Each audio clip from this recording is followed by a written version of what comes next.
Well, good morning, Jack On, and welcome to my WebEx program for the week.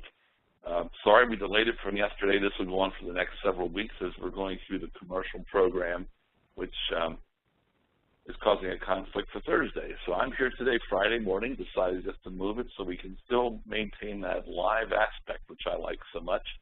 And I hope that you can work that into your schedule and will join me. I'm fighting with Good Friday today. So I know that's tough competition. Maybe your kids are home or you're having a day off or your spouse. Real estate kind of works all the time. And unfortunately, I've never been good at holidays, so here I am. So today I'm going to talk to you about, hey, how's your market? And what do you say when someone walks up to you and says, how's the market? I'm going to give you a couple thoughts and ideas today. Many of the newer agents already know my reply, because I've been working with you for the last couple months on how to respond when someone asks, how's the market? So I'm going to give you two ways to go. Pick the one that suits your style. But I know if I would ask you live, if I was with you right now and said, how's the market, you'd immediately start talking. Oh, well, you know, boy, things are really gone. There's competing offers. There's a shortage of homes. Things are terrible. I've got listings that aren't being shown. You just start talking. But do you really know why I'm asking? So let me slow you down and give you a thought. Next time someone says, how's the market, regardless of what you think you know, here's the reply.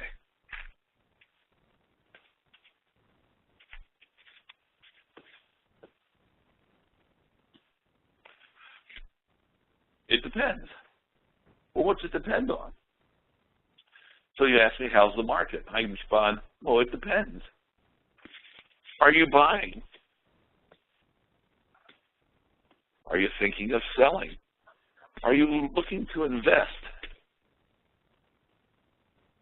in commercial real estate, which, of course, is the great vehicle today? And after our full day yesterday, we're all sitting around going, everybody should be investing in commercial real estate, whether it's apartments or office or garage or whatever you choose.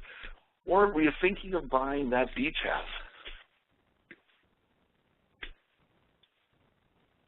Which relates right back to investing in commercial real estate.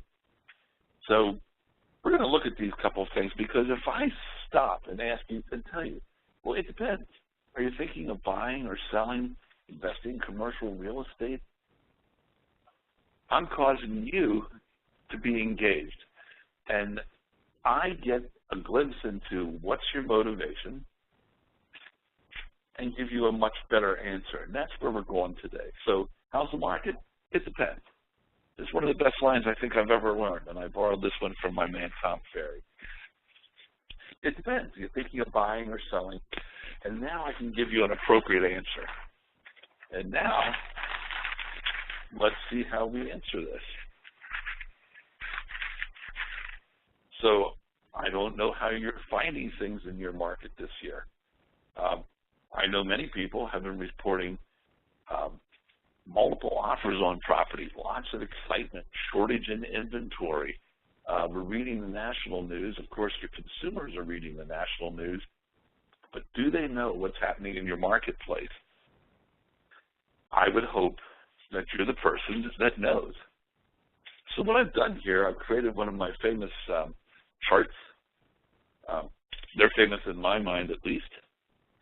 And I'd like to share with you a little thing that I've been doing for many years. When the market took a turn, I decided to start tracking data. And so I've been tracking pending sales in my own particular style. Never got this one to a spreadsheet yet. And right now I'm considering that because I've come up with a new presentation software, which I think would be a lot of fun to use for this. So at any rate, I'm going to show you what's happening in pending sales in Area 3 of the Central Penn Multi-List. I also have data for you for MRIS, and then I have an additional layer of data that I'm going to show you in some reporting and places where you can find some great answers to this particular question. again, I'm sure if I asked a lot of you, how's your year going? We've got people that are on fire. I meet you all the time. I see you running around. I know you're out there. Personally, just listed and sold a home in under 24 hours. And I'm working with a buyer or two, and I'm feeling their urgency and, oh, we need to make a deal before these things get away. So here's the reality of what's taking place in the marketplace based on my research. So here in our Area 3 of Central Penn, starting out in January of 2012, I've been tracking pending sales for many years. And I like the pending sales simply because it's my barometer. I know what's happening outside my door right now. Someone says, how's the market? It depends. But if you're thinking of selling, here's what's going on. If you've been thinking of buying, that's great. Here's what's taking place. We know back in 2012, in January, we had 262 pending units that day. And I track this once a week, and so I've got a barometer that goes for years on a weekly basis, and I can chart this. For my purpose today, I'm going to show you some monthly totals. But 262 pending sales back in 2012. When we went to February, we bounced up to 314. Not a bad climb at all. Almost 50%. About 30% in 30 days. When we go to March, we went up to 346. And when we hit April, we were at 392. Not a bad trend line, is it, guys? When we got to May, 429. So we're starting to peak. And I'll tell you right now, for the last 3 years, the end of May is the peak in sales for the year, the high point. So if you want to get out and do some business, guys, the time to do it is the next 60 days, April and May. And so we went to the end of May, and now we go to June, and we're at 443. So this is where we start to peak. And like I said, this holds true for a couple different areas that I've been tracking. And you'll see that this is going to be kind of a repetitious trend line. Good morning, Mr. White. Good morning. No problem. So we get to see what 2012 looks like. 2013, kind of fun, starts out at 260 sales, almost dead even with 2012.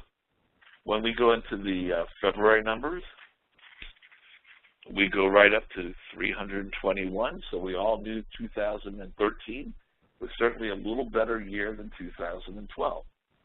We go to March, and we're going to continue that line, and we go to 353 sales. We go to April, and we're going to go up to 433. And then, of course, May, now we're at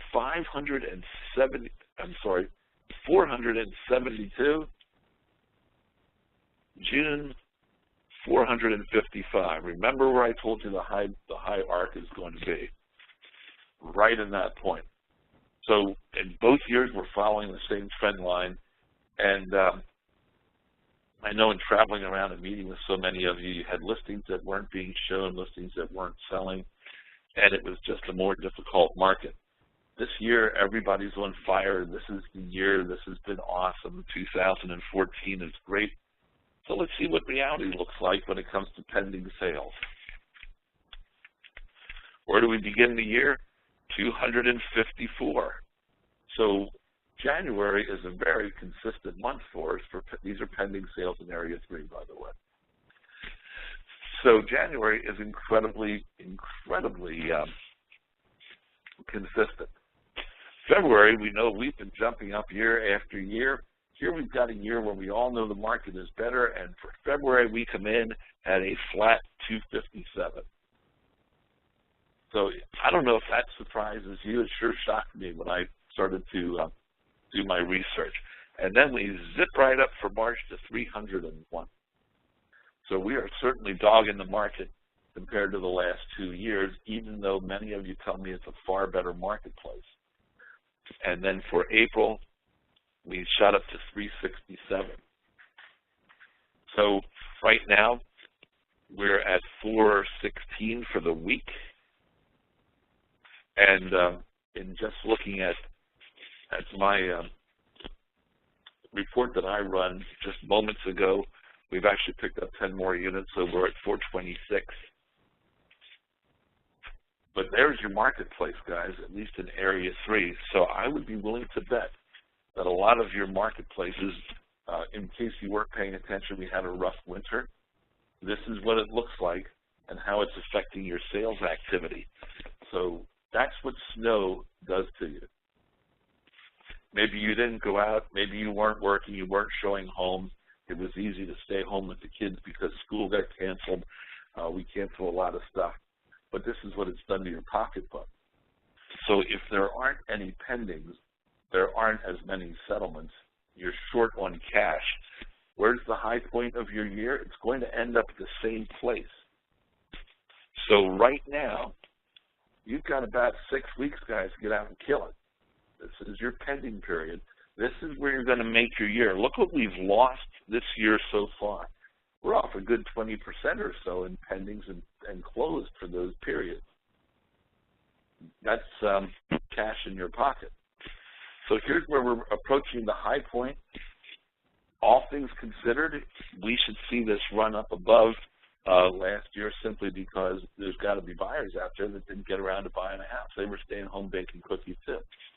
But I hope you're finding them and working with them. Get your buyers, stick with them right now and close them. Because the buyers that I'm meeting have a tremendous urgency, and there's a whole other story to what's going on with that for me right now. So this is one you want to pay attention to. We've, you know, it's fun to stay home and watch it snow and do all that stuff with the family, but this is where it affects you, and it's going to affect you in your pocketbook. So this is not a unique situation. The other thing I was looking at is, well, you know, maybe this isn't the whole picture. So I was just looking at some sales stats also for the same period. So in 2012, 13, and 14, this is all of Central Penn. Central Penn in 2012 for January saw 414 properties settle, 394 in 2013 for January, and 448 for 2014. So we've really started real strong with the number of closed. Remember, my pendings show you Area 13. This is all of Central Penn. That's why the numbers are a little off. When we got to 2012 for February, 449, 452. This year, 419. Like I said, we are running behind all our other years. So as you see the way that this was growing, we dropped down. There you go. That is the result of snow. So I'm not a big fan of snow, and this is one of the reasons, actually there's many reasons why. Days on the market, we're running at 99. Right now they're running at 108. Now the reason I bring this up, a couple things are happening in this man's opinion. First, we had snow. First thing we had snow, which is causing the numbers to dip. But you're busier, you're feeling busy, you're seeing multiple offers, simply because the number of new listings is off. And that can easily be found a couple different places. And I'm going to shift gears for you a little bit, so give me 1 second to just change up my screen. But let's look at some other data sources as we go along here today for where does this stuff live and where do some of these ideas come from. So when we go into our Central Penn, I want to show you that they put out a monthly report right now. This is very new. This started in December of 2013, and we're continuing it every month. So here you're going to see the market stats for all of Central Penn, and then you can break it out for Cumberland County, Perry County, Dauphin County, and you can see what's happening. But in each case, we're starting to see the average sale price is stabilizing and in most cases moving up, although Dauphin County, the price is a little bit down. But I'd encourage you to go in and review these reports and then find a way to bring them to a seller or a buyer, depending on what you're doing. Remember, how's the market? It depends. Are you buying or selling? We want to make sure we're giving you appropriate answers, because for the buyers, guys, it's time to run in and make that deal right now, because in the next 30 days, as competition has picked up immediately as that snow melted, and we're going to see that reflect. We saw it reflecting in our pendings. We're outpacing last year finally, month over month, but not year over year. So I want you to take a look at that, and then of course you can always hop into the February report and again see how things are trending for you. I'm a big fan of charting like this, and you'll probably see a little bit of a presentation slide software that I'll be presenting to you shortly, so that you can add that into your listing presentation, those of you that use tablets and iPads and so forth. But this data is at your fingertips. I mean, this is beautifully formatted. It's ready to go. You just print it out, stick it in your pocket, and you're ready to have a conversation every day. For me, I would scan it, put it in Dropbox, and have it available on my phone or my iPad in this form, and then I can always email it to whomever I'm talking to. But you've got your style. You do whatever works for you. So here at Central Penn, and it looks like I'm going to have a little trouble getting at it.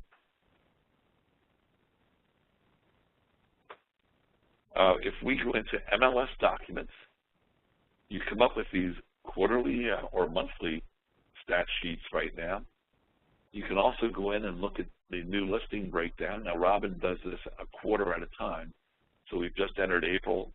She hasn't entered any 2014 data. That will be coming out shortly. And then you can simply go into this new listing report, and you'll have all those quarterly figures, so it'll start to jive with everything I'm showing you here. And you'll be able to see that the trend is certainly a downward plane for new listings coming on the market, which is causing less supply, greater activity, and of course the consumers have figured out that we've probably seen the best rates. They're not going to get any better, so the only thing that's happening, that home purchase is getting more expensive every day. Rates are going up, inventory is less, prices are starting to move or stabilize, or the selection is just less. It's simple economics. I'm far from an economist, but this is just a lot of common sense. So when you're in Central Penn, you have a lot of data available to you. For our friends that live down here in MRIS land, whether you're familiar with it or not, you've got the RBI market stats, and it's right on your dashboard before you even log in. Now, this is a service that is part of MRIS. Part of it's free, part of it is paid. You're going to have to make a business decision to see what you want to do as far as which pieces you use. But simply by going into market stats, it's going to bring you to this page, and it allows you to determine which state you're in, and then you go and select your county, which of course you're Franklin County. You already know that. And it's giving you some market stats right here. Now you can drill this down, and we've done this within your office by going to the detailed report. But right now you've got these running totals right here of showing what's happening in March year over year from 2010 through 2014. Closed sales, contracts, and contingent contracts. And so just what we were looking at here, you'll see the market recovery here in March. Nothing outstanding. It's following a pretty, Franklin County, you're following some pretty standard trend lines here. 2012 was actually a good year for you guys for March. Not anything that different from what's right behind me. So you've got your instincts and your intuition of what's going on, what you think and feel is happening in the marketplace, but the numbers are going to tell you the way it is. Interesting thing that's going on, year over year, you're down 16% in sold volume. Closed sales are down 11.5%. Sold price is down. So you got a lot of negatives going over there month over month. Again, we're seeing from March into April right now, you're seeing significant jumps up. So 13% closed sales are going up. So you can view it in that format, or you can simply scroll through a number of charts below. But what you're going to see is that your trend line is increasing ever so slightly. Mostly it's a pretty flat market, but it's slightly going up. So closed sales slightly up, pendings slightly up. Sold price pretty flat, guys. But the one that I want you to pay attention to is the new listings and active listings. You see that's on a trend line down. And that's where you start to win. Now you want to pay attention to your price ranges, and I've got an answer for that. This is a fun little report. It's a click of one button. Click it again, and now we get into the market stats for Franklin County for March. And it breaks it down, sold price, days on the market, types of financing. But it's also going to break it down by the bands of pricing. And so we can quickly see where your averages are for different types, for 2-bedroom, 3-bedroom, 4-bedroom homes. Your residential, where the price bands are for closing. So you've got a pretty brisk market. Here are your actives. In your sales, if you're taking a house over, looks like over $300,000, you get into thin air awfully fast because you drop from 10, 11 closings to 4 to 1 and 0 from 500 north. So if you get that listing over 500 and someone beating you up, guys, you're not losing them to anywhere else either. They're simply not moving. So not unlike many other communities out there and neighborhoods, that price band is just a tough area right now. But this is going to allow you to really be the pro in the marketplace. I totally recommend saving this as a document to your phone so that you have it all the time. So how's the market? Well, it depends. You're thinking of buying or selling. Well, I'm looking to buy. Well, what's your price range? Well, I was looking around $500,000. Think of the deal that you can make. Let's get you pre-approved and walk around, get a T-shirt made. If you're pre-approval on it, walk through somebody's house and let's go make some deals. You're thinking of selling. Let me show you what's happening in the market if you're over $300,000. It's very tough out there. We need to get this price right on the money right from the start. So a lot of opportunity, but make sure you ask the question, how's the market? It depends. Don't just start talking, because you might tell me that, oh, the market is really hot. We're listing properties, they're selling in a week, and multiple offers. We had 7 offers on that home last week. Yeah, the home was $125,000. I'm listing mine at $600,000. That's great. How many offers do you think I'll get? So know who you're talking to before you open your mouth. That's my message for the day. We run off. I've done this little experiment in many, many locations. Those of you that are listening that get around with me, you know how it's worked out. How's the market? It depends. You're thinking of buying or selling, or my new favorite answer, you're thinking of investing in commercial real estate? We need to talk. So I hope that's helpful to you. Gives you a couple places where some of the data lives. If you're looking for another place, don't forget MarketQuest on the NRT dashboard. We covered that, or the gateway. We covered that a few weeks ago. Go back to the archive, take a look at that one, learn how to use these tools. I've never been I never felt that I was a data guy, but as the market had got real tight, it's one of the things that kept me going out the door. Data like we're seeing right now with this tremendous increase is something you want to know, but know what ranges are selling. Every multi-list, you can run that report. So know your market. So when you do get that call for the listing, for a buyer, that reload buyer, how's the market, you'll be able to slice and dice and give them some great answers because the answers are in the data. And I guarantee you, we're doing some product reviews for multi-list vendors right now at Central Penn. And every vendor is tweaking their statistics section. For whatever reason, it's a hot topic. Probably because big data is the big answer and the big question out there. How are things? And the data is right at your fingertips. They're simply making it easier for you to massage and be able to present. So have a great Easter, guys. I hope this is helpful to you. I do like my fun little graphs, and I carry around a lot of data with me at all times because I've been building it up for years. Find a number that works for you, something that you can talk about, that you can sell, and always remember, if you're thinking of buying, selling, investing, the numbers are going to lead you to where the good deals and the good ideas are, and urgency will take care of itself. Have a great Easter. I'll talk to you next week. We'll be looking at some new app on Tuesday, and we'll be back on Friday to talk again. John Theis, have a great weekend.